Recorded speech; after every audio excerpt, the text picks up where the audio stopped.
Convido você, meu irmão e minha irmã, por gentileza, para abrir sua Bíblia no Evangelho de Lucas, no capítulo 17, a partir do versículo 11, para a nossa reflexão na palavra de Deus desta noite.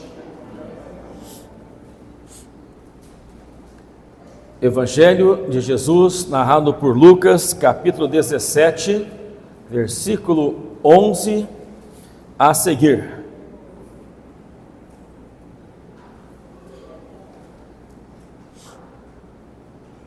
Amém? Quem encontrou, dá um amém forte aí. Glória a Deus, louvado seja o nome do Senhor.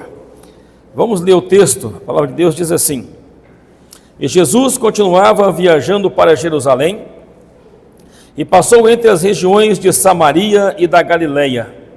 Quando estava entrando num povoado, 10 leprosos foram encontrar-se com ele, e eles, parando de longe, gritaram: Jesus, mestre, tem dó de nós. E Jesus viu eles e disse: Vão e peçam aos sacerdotes que examinem vocês. Quando iam pelo caminho, eles foram curados. E quando um deles, que era samaritano, viu que estava curado, voltou louvando a Deus em alta voz, ajoelhou-se aos pés de Jesus e lhe agradeceu. E Jesus disse: Os homens que foram curados eram 10. Onde estão os outros 9? Porque somente este estrangeiro voltou para louvar a Deus? E Jesus disse a ele: Levante-se e vá, você está curado porque teve fé. Amém? Glória a Deus, pode sentar-se, estejam à vontade. Maravilhoso estarmos aqui nesta noite, adorando aqui ao nome do Senhor Jesus. Devo dizer a vocês que a minha voz hoje não é mais como ontem, né? Porque depois de uma noite inteira de vigília, a gente fica com a voz um pouco cansada, mas tudo para a glória de Deus, né? Estamos felizes porque foi uma noite na presença de Deus, uma noite extraordinária, onde podemos ouvir Deus falando conosco, podemos conversar com Deus, louvar a Ele durante aquela noite que passamos ali. Muito bom estarmos na presença de Deus, e ainda mais quando você fica uma noite inteira na presença de Deus. Amém? O salmista no Salmo 84, verso 10, ele fala que vale mais um dia na casa de Deus do que em outras partes 1000. Eu digo a vocês então que uma noite vale muito mais do que 2000 então, porque uma noite é mais puxada do que um dia, né? Então a gente louva a Deus, agradece a Deus pelo privilégio de estarmos aqui nesta noite, podermos junto com vocês aqui adorarmos ao nome do Senhor Jesus. Vamos pensar hoje sobre a gratidão. Devemos ser gratos a Deus pelas suas bênçãos, devemos ser gratos pelas bênçãos de Deus. Amém? Esse é o tempo para a gente refletir hoje aqui, que nós devemos, é um dever nosso como cristão, ser grato, né? Às vezes, quantas coisas boas acontecem na nossa vida, né? E às vezes passam despercebidas por nós. A gente se alegra, faz festa, conta para algumas pessoas, mas não tira um momento assim para falar: Senhor, quero te agradecer por isso que aconteceu na minha vida. Obrigado, Deus, por essa bênção. Então é importante nós pensarmos isso, que a gratidão ela faz parte da nossa vida. Então a gente tem o dever de ser gratos a Deus pelas suas bênçãos em nossa vida. Esse texto que nós lemos aqui, de Lucas capítulo 17, do versículo 11 até o 19, não é uma parábola de Jesus, como nós estamos acostumados nos evangelhos, temos muitas parábolas, né? Isso aqui não é uma parábola. O que está acontecendo aqui, de fato, é uma narrativa de um milagre que Jesus realizou quando estava indo para Jerusalém. Ele estava a caminho de Jerusalém e ele realiza um milagre extraordinário. É um fato que aconteceu aqui, um milagre como tantos outros. Porém, o que marca aqui na história do Evangelho para a gente é que esse milagre ele vai contrariar a lógica humana, ele vai contrariar o pensamento científico com relação a algumas coisas, por exemplo, a doença, a enfermidade, né? Nós percebemos que Jesus está aqui com seus discípulos e eles estão fazendo essa viagem e eles têm que passar pela Judéia e têm que passar também pela Samaria. Talvez passar pela Judéia não seria problema para Jesus e para os discípulos, eram judeus, né? Mas passar por Samaria já era uma dificuldade, porque nós vamos perceber aqui que entre judeus e samaritanos havia uma rivalidade, que a Bíblia até coloca um parêntese para dizer assim, que judeus e samaritanos não podiam nem conversar, né? Então tinha uma rivalidade, tinha um problema político, né? Um problema de ideologia aqui na vida deles, que eles não podiam se falar, não podiam ter contato, né? E aí o texto diz que Jesus ele entra em uma dessas aldeias, um povoado, e de repente aparece 10 homens leprosos. Imagino eu que eles ouviram alguém falar, olha, Jesus e a sua comitiva está passando pela cidade.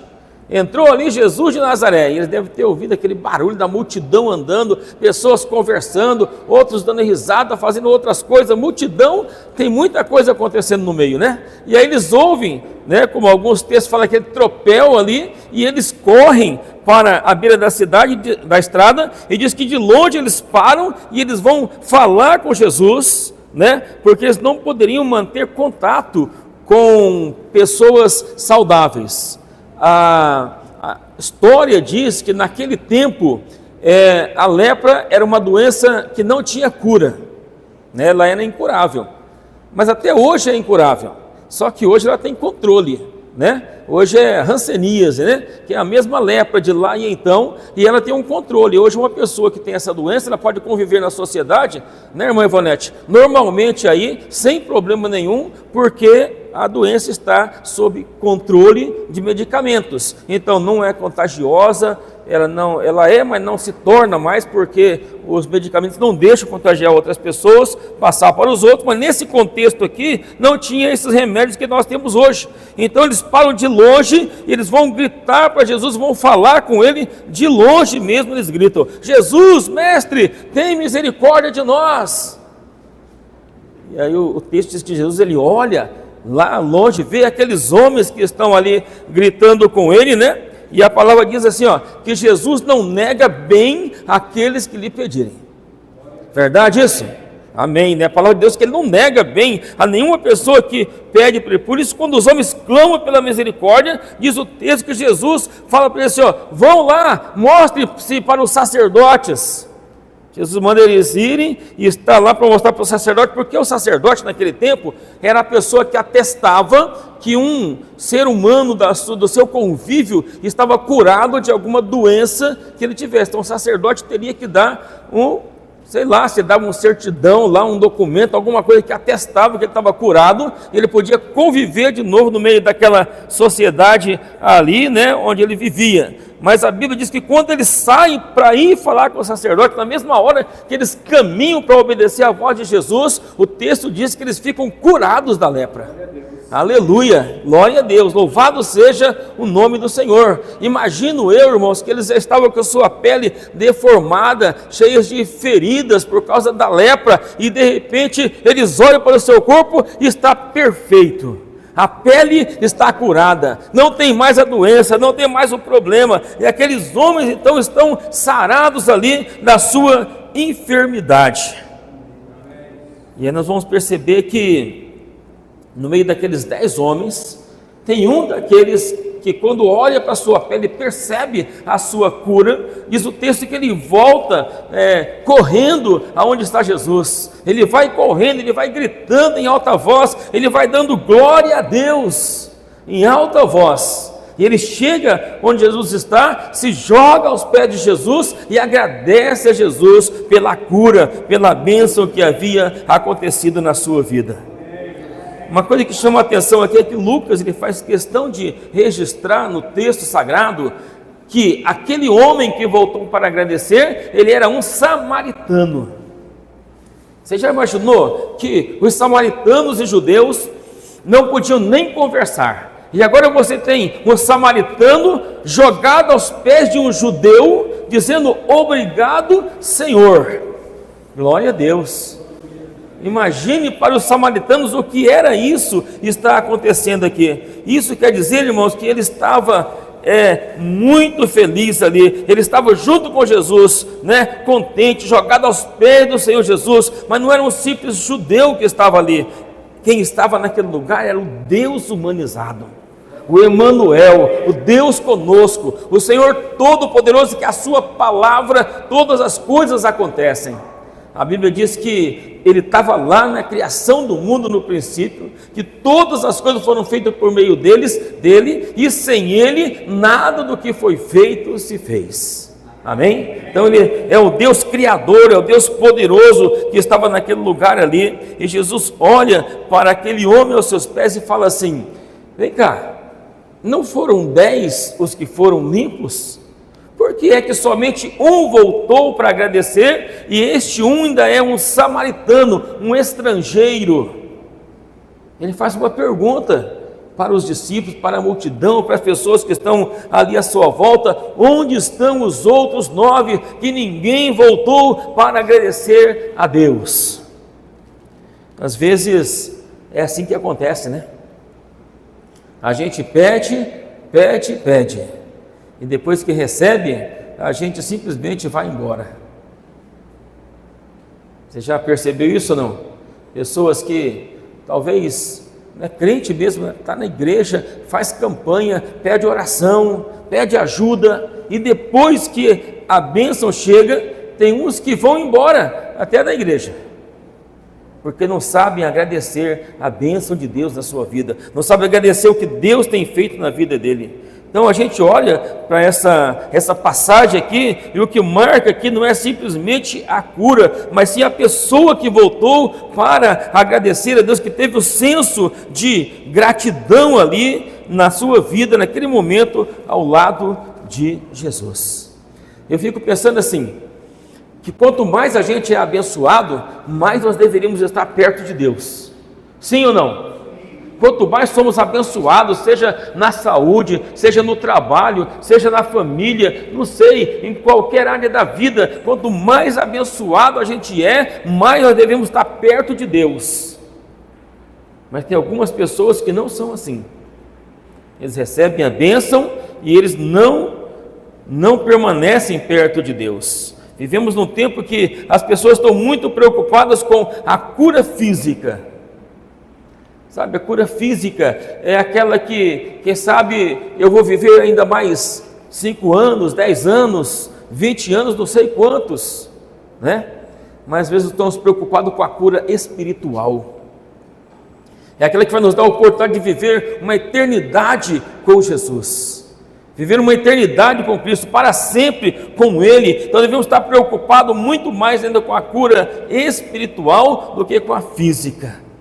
Então a gente vai olhar para cá e vamos perceber que infelizmente é isso que tem acontecido aí na vida das pessoas.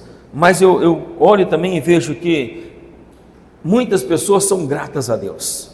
Muitas pessoas vêm aqui na igreja, às vezes gente que não é nem crente chega aqui e fala: eu quero agradecer a Deus porque eu recebi uma bênção de Deus na minha vida, porque os irmãos oraram por mim, eu fui abençoado, eu fui curado, eu fui liberto, eu fui alcançado por Deus, Então nós de fato devemos viver assim, ser interessado aí por Deus, A gente se aproximar de Deus e não o contrário. Sempre estarmos mais perto de Deus, com gratidão a Ele, com louvor a Ele pelo que Ele tem feito na nossa vida. Muitas vezes a gente olha e acha mais importante, se acha mais importante do que outras pessoas, mas na verdade somos todos iguais. Perante Deus não há diferença. Veja que os judeus se achavam mais importantes do que os samaritanos. Aí Jesus fala: olha aqui, o samaritano agora prostrado aos meus pés, agradecendo ao Deus dos judeus, agradecendo ao Senhor pela bênção que recebeu. Então somos todos iguais diante de Deus. É importante que a gente pense assim, louve a Deus dessa forma, esteja presente na casa de Deus, seja na quarta-feira, no domingo, no sábado, nas orações, nas campanhas, enfim, sempre perto de Deus, porque quando você precisar, você está mais perto. Amém? Está mais fácil para você conseguir resolver aí a sua vida, né, a bênção de Deus para a sua vida. Então a palavra de Jesus para aquele homem naquele momento foi assim: levante-se e vai, porque você foi curado, porque você teve fé. Amém? Tem outra versão que fala assim: levante e vai, porque a tua fé te salvou. Aleluia! Glória a Deus. Jesus está fazendo uma cura completa na vida dele aqui, abençoando ele de uma forma extraordinária. Além de curar fisicamente, está dizendo: você também foi salvo pela sua fé, porque você acreditou em Deus, porque você veio estar na presença de Deus. E isso é muito importante que a gente olhe, né, para isso aqui, meus irmãos e irmãs, e acredite sempre na palavra de Deus. Não vá porque você acha que tem muitos anos que você é crente, ou que você é isso ou aquilo. Não, a Bíblia em Apocalipse 3:11 fala assim, ó: guarda o que tens para que ninguém tome a tua coroa. Se você é crente, amém, glória a Deus. Se você está há muitos anos na presença de Deus, que bênção. Mas se você ainda não está, é tempo de começar também a estar com Deus, na presença de Deus, aceitar a Ele como Salvador da sua vida e viver feliz com o Senhor a cada dia e a cada momento, porque a nossa vida é muito passageira. Agora nós estamos aqui, daqui a pouco não sabemos o que vai acontecer com a gente, né? Estamos vivendo bem, felizes, fazendo, trabalhando, pensando que vamos fazer até o final do ano, né? Os planejamentos da vida estão aí, mas a Bíblia diz que de Deus é a resposta da boca. Amém. Então que a gente planeje, a gente pense, a gente trabalhe olhando para o futuro, mas que a gente não se esqueça que precisamos estar perto de Deus, unidos com Ele, em um só pensamento, em uma só fé, para que o nome de Deus seja glorificado na nossa vida. Amém? Glória a Deus, louvado seja o nome do Senhor, que a gente seja grato a Deus por todas as coisas que Ele tem feito, que Ele faz e que Ele fará ainda na nossa vida, né? Às vezes passam anos e anos, né? Aniversários chegam, aniversário da gente, de casamento, dos filhos, e a gente às vezes passa batido. Vamos parar um pouco e vamos olhar para Deus e falar: Senhor, gratidão, Deus, porque eu completei mais um ano de vida. Obrigado porque eu consegui vencer, eu cheguei ao final de mais um ano, eu venci mais um ano. Não é porque eu sou bom ou porque eu sou forte, mas é porque o Senhor me sustentou com a sua mão poderosa. Então isso é o motivo da nossa vida, sempre ser gratos a Deus pelas bênçãos que Ele tem realizado na nossa vida. Amém?